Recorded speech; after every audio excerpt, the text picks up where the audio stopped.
नमस्ते, आप सभी का स्वागत है हमारे यूट्यूब चैनल अंशुल जी कहानियों में। इस चैनल में आपको डरावनी और रोचक कहानियाँ सुनने को मिलेंगी। अगर आपको ऐसी कहानियाँ सुनना पसंद है तो हमारे चैनल को सब्सक्राइब कर लीजिए और कहानियाँ पसंद आए तो लाइक कीजिए और बने रहिए अंशुल जी कहानियों के साथ।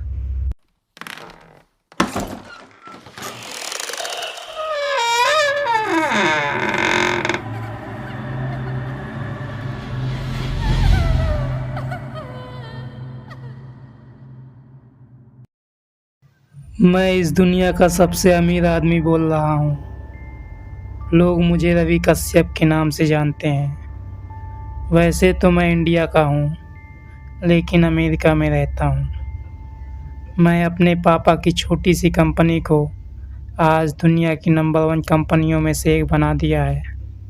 मुझ में कोई दया नहीं है। मैं किसी की मदद करना नहीं जानता। मैं सिर्फ बिजनेस करना जानता हूँ। किसी की मदद तभी करता हूँ जब उसमें मेरा कोई फ़ायदा हो। मैं दर्द तकलीफ़ नहीं जानता। मुझे जो चाहिए वो मैं पाकर ही रहता हूँ। हर लड़की मुझे चाहती है, लेकिन मैं इन रिश्तों पर विश्वास नहीं रखता। मुझे सिंगल रहना पसंद है। लोग मेरे पीठ पीछे मुझे घमंडी, अकड़ू, गुस्सैल भी कहते हैं, लेकिन मुझे बुरा नहीं लगता क्योंकि वो झूठ नहीं बोल रहे। मेरे साथ एक घटना ऐसा हुआ जिसने मुझे बदल कर रख दिया। मैंने मौत को बहुत करीब से देखा था। कुछ दिन पहले मैं घर में था। मेरा घर इस शहर के सबसे ऊंची बिल्डिंग के टॉप फ्लोर में है। मैं अपनी बालकनी से चाय पीते हुए सुबह सुबह शहर को देख रहा था। अच्छी हवा चल रही थी। मैं अपने आप से बोल रहा था, कितना शांत है ये शहर। तभी मेरे मोबाइल पर एक मैसेज आया जिसमें लिखा था कि शहर के बीचों बीच की ज़मीन काली होने लगी है। मुझे लगा कि मुझे वहाँ जाना चाहिए। क्या पता इस न्यूज़ से मेरी कंपनी को कुछ फ़ायदा हो जाए। मैं शहर के बीचों बीच पहुँच गया। वहाँ पर मैंने देखा, सच में वो ज़मीन काली हो रही थी। वो काली ज़मीन अपना आकार बड़ा कर रही थी।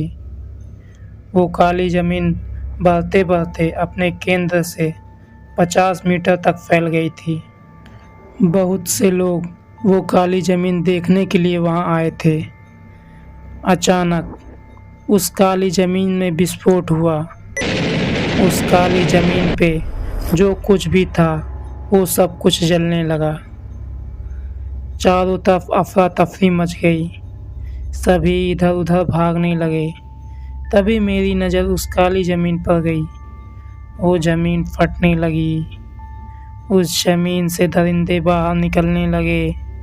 मैं यह देखकर वहाँ से भागने लगा। भागते हुए मैंने देखा वो दरिंदे इंसानों पर टूट पड़े। वो इंसानों को नोचने और खरोचने लगे और इंसानों को खींचकर उस काली ज़मीन की तरफ ले जाने लगे। वो दरिंदे इंसानों को उस काली ज़मीन पर फेंकने लगे। इंसान जैसे ही काली ज़मीन पर गिरता वो एकदम से गायब हो जाता। मैं दरिंदों से बचने के लिए उस शहर की गलियों में दौड़ने लगा। गली में कुछ अंदर दौड़कर गया ही था कि मैंने देखा एक दरिंदा मेरे सामने खड़ा था। वो मुझको देख रहा था और उस दरिंदे ने मुझ पर छलांग लगा दी। मैं पीछे की तरफ गिर गया और वो दरिंदा मुझे नोचने और खरोचने लगा। मैं मदद के लिए चिल्लाता रहा, चीखता रहा, लेकिन मेरी मदद के लिए कोई नहीं आया। दरिंदे ने मुझे नोच नोच कर अधमरा कर दिया था।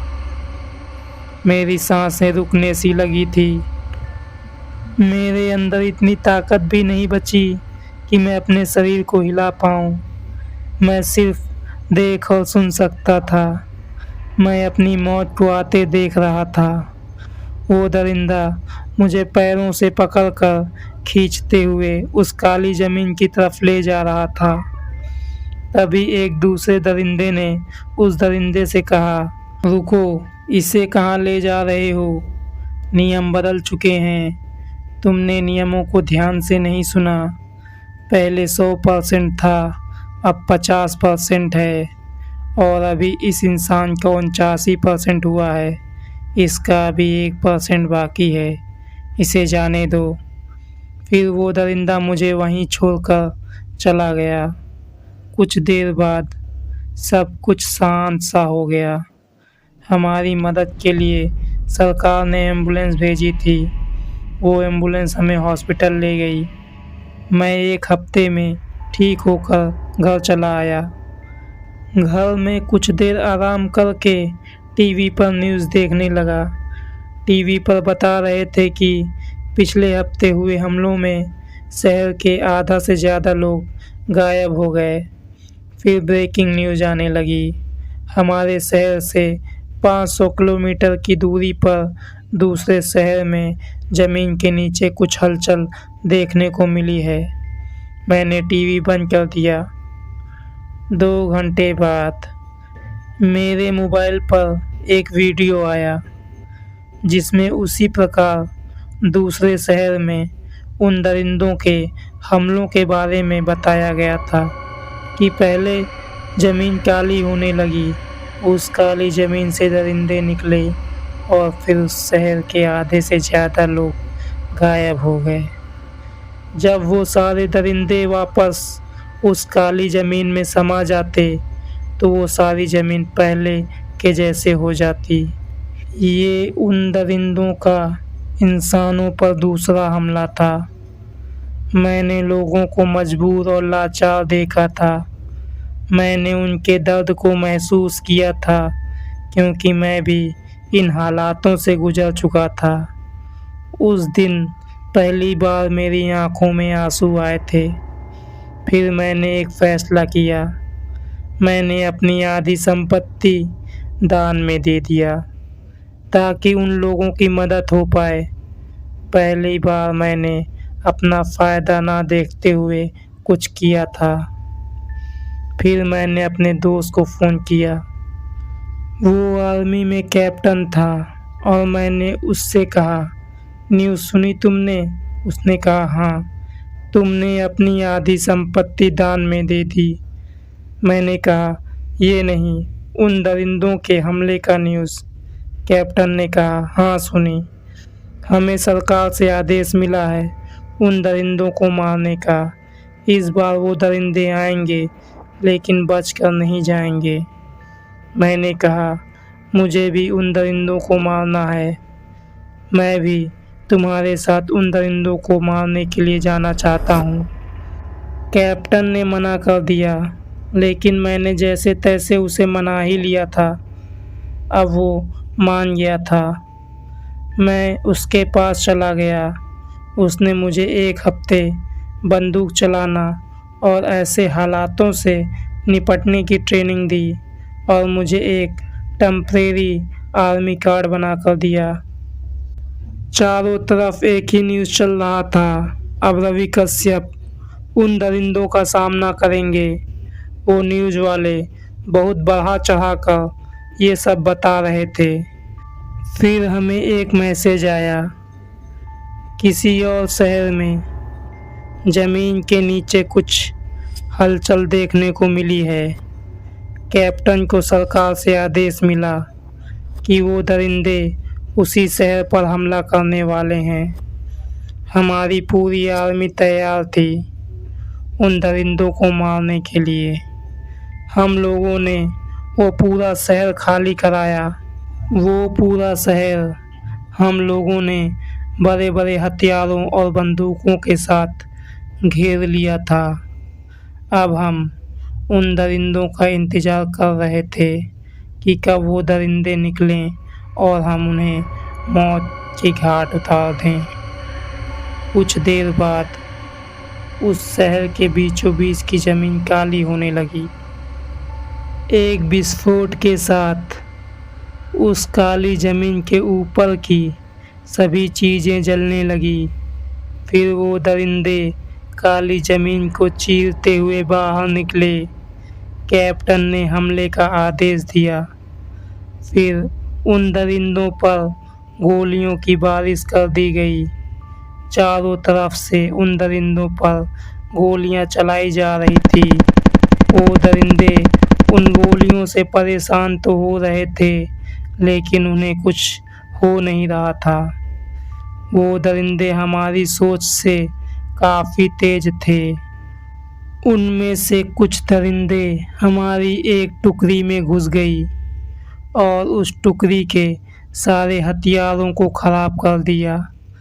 लेकिन उन दरिंदों ने उस टुकड़ी के किसी भी सिपाही को नहीं मारा।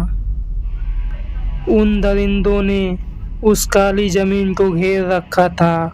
कुछ दरिंदे हमसे लड़ते रहे और कुछ दरिंदों ने एक जादुई दरवाज़ा बनाया। उस दरवाजे की मदद से वो शहर के लोगों को जो जहाँ पर था वहाँ से खींच कर लाया और उस काली ज़मीन पर फेंक दिया। जब कैप्टन ने ये सब देखा तो हमले तेज करने का आदेश दिया। हमारे सैनिकों ने रॉकेट लॉन्चर के मुंह खोल दिए थे। रॉकेट लॉन्चर से निकलने वाली एक एक मिसाइल उन दरिंदों पर गिर रहा था। आधे घंटे तक रॉकेट लॉन्चर से उन दरिंदों पर हमला किया गया। वो शहर युद्ध का मैदान बन चुका था, लेकिन उन दरिंदों को कुछ नहीं हुआ। उन दरिंदों ने अपने चारों तरफ एक जादुई शील्ड बना लिया था। फिर मैंने कैप्टन से कहा, उस काली ज़मीन पर हमला करो। शायद वो काली ज़मीन से उनको ताकत मिलती है। फिर कैप्टन ने इस मैसेज को आगे पास कर दिया। हमारी एयरफोर्स एक्टिव हो गई। कुछ ही देर में हमारी फाइटर एयरक्राफ्ट वहां आ गई और उस काली ज़मीन पर मिसाइल दागने लगी। लेकिन वो मिसाइल जैसे ही उस काली ज़मीन को छूती वो गायब सी हो जाती। अब उन दरिंदों ने वो जादुई दरवाज़ा बंद कर दिया और एक एक करके उस काली ज़मीन में समाने लगे। उनको जाते देखकर मैं उस काली ज़मीन की तरफ दौड़ने लगा। मैंने उस काली ज़मीन पर छलांग लगा दी और उस काली ज़मीन में समा गया। ये मैं कहाँ आ गया? मैंने अपने चारों तरफ देखा। मैं एक शहर में था। उस शहर की सभी चीज़ें, बिल्डिंग्स, कार, रोड्स, ज़मीन, सब कुछ काला था, बिल्कुल काला। मैं धीरे धीरे आगे बढ़ने लगा और आसपास की जगह को देखने लगा। तभी मैंने देखा कुछ जले हुए मुर्दे वहाँ इधर उधर भटक रहे हैं। मैं छिप गया, लेकिन उन जले हुए मुर्दों की नज़र मुझ पर पड़ गई। वो मुर्दे मुझको मारने के लिए मेरी तरफ आने लगे। मैं भागने लगा। वो जले मुर्दे मेरा पीछा करने लगे और आखिरकार उन मुर्दों ने मुझे पकड़ ही लिया।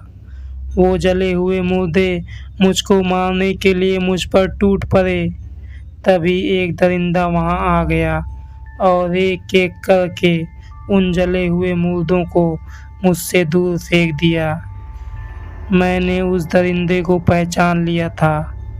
वो वही दरिंदा था जो उस दिन मेरे पैरों को पकड़कर उस काली ज़मीन की तरफ खींचकर ले जा रहा था। मैंने सोचा, अब ये दरिंदा मुझे नहीं छोड़ेगा, मुझे मार देगा। तभी उस दरिंदे ने मुझसे कहा, तुम यहाँ क्यों आए हो? मैंने तुम्हें अपने मन से उस काली ज़मीन में कूदते देखा तो मैं तुम्हारे पीछे यहाँ आ गया। मैंने कहा, तुम मेरे पीछे यहाँ आ गए? मैं तो तुम लोगों का पीछा कर रहा था। तब उस दरिंदे ने मुझसे कहा, उस काली ज़मीन के बारे में तुम कुछ जानते हो? मैंने कहा नहीं। तब उस दरिंदे ने कहा, ये काली ज़मीन एक रास्ता है। ये काली ज़मीन सभी दुनियाओं को नर्क से जोड़ता है। सभी धरतियों के बीच के केंद्र नरक से जुड़े होते हैं, जो नर्क जाने के लिए रास्ता बनाते हैं। तुम उस काली ज़मीन में कूदे थे, पर गलत रास्ते में चले गए और तुम नर्क की जगह इस दुनिया में आ गए। तुम्हें दूसरी दुनिया में जाते देख मैं तुम्हारे पीछे यहाँ आ गया। तुम्हें अपनी दुनिया में लौट जाना चाहिए। मैंने कहा, तुम कौन हो और इंसानों को क्यों मार रहे हो? तब उस दरिंदे ने कहा, मेरा नाम विली है। अभी जिस दुनिया में हम हैं, इसी दुनिया का रहने वाला था। ये दुनिया पहले ऐसी नहीं थी। ये दुनिया तुम्हारी दुनिया के जैसी थी। मुझे बुराइयों से लड़ने का शौक़ था, इसलिए मैंने पुलिस फोर्स ज्वाइन की थी। लेकिन एक मुठभेड़ में मेरी मौत हो गई। मरने के बाद जब मैं नर्क के दरबार पहुंचा, उस नर्क के राजा ने मुझसे कहा, तुम बुराई के खिलाफ लड़ना चाहते हो। तुम्हारे कर्म अच्छे हैं। तुम चाहो तो हम मिलकर बुराई के खिलाफ लड़ सकते हैं। तुम मेरी सेना में शामिल हो जाओ। मैंने हाँ बोल दिया। उस राजा ने मुझे एक दरिंदे का शरीर दिया और उसमें मेरी आत्मा को डाल दिया। उसने मुझे नर्क की शक्ति दी और मैं नर्क का सिपाही बन गया। हम लोगों ने किसी भी इंसान को नहीं मारा। हम लोग सिर्फ उन इंसानों को नर्क के दरबार में ले गए। फिर मैंने कहा, तुम लोग इंसानों को उनके शरीर के साथ क्यों नर्क में ले जा रहे हो? तब उस दरिंदे ने कहा, नियम बदल चुके हैं। हमारे राजा अभी नर्क में नहीं हैं। इसी का फ़ायदा उठाकर किसी ने न्याय की संदूक से नियमों की किताब को बदल दिया है। उस न्याय की संदूक में जो नियम डाल दिए जाते हैं, वो नियम हमें अपने आप पता चल जाते हैं और उन नियमों को हमें राजा का आदेश समझकर पालन करना ही पड़ता है। हम सभी को पता है, ये नियम राजा ने नहीं बनाए, ये किसी और का काम है। लेकिन उस न्याय की संदूक में रखे सभी नियमों का पालन करना ही हमारा धर्म है।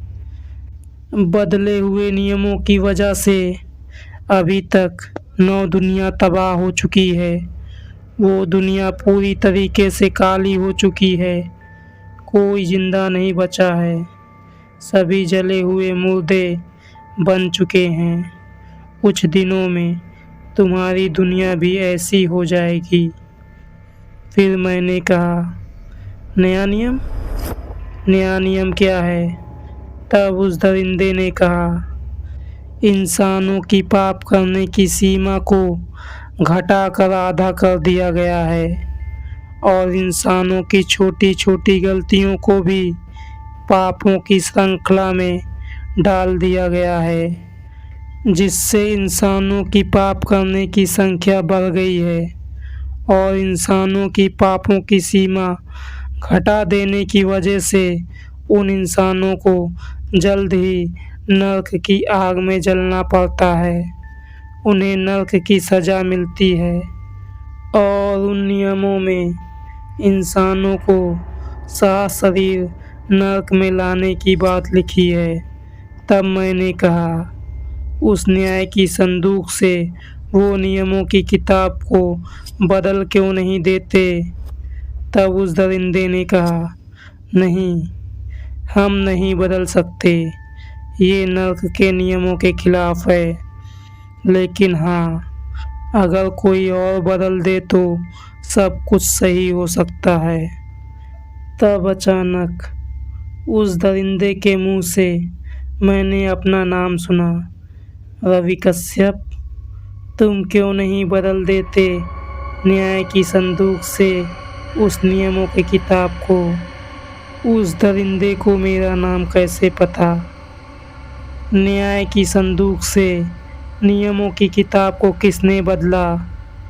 और कितने राज खुलने बाकी हैं उस नर्क की दुनिया के? क्या मैं उस न्याय की संदूक से वो नियमों की किताब को बदल पाऊंगा? बहुत से प्रश्न हैं और इन सभी प्रश्नों का उत्तर आने वाले इस कहानी के अगले भाग में मिलेगा। तो चैनल को सब्सक्राइब कर लीजिए और बने रहिए अनसुलझी कहानियों के साथ।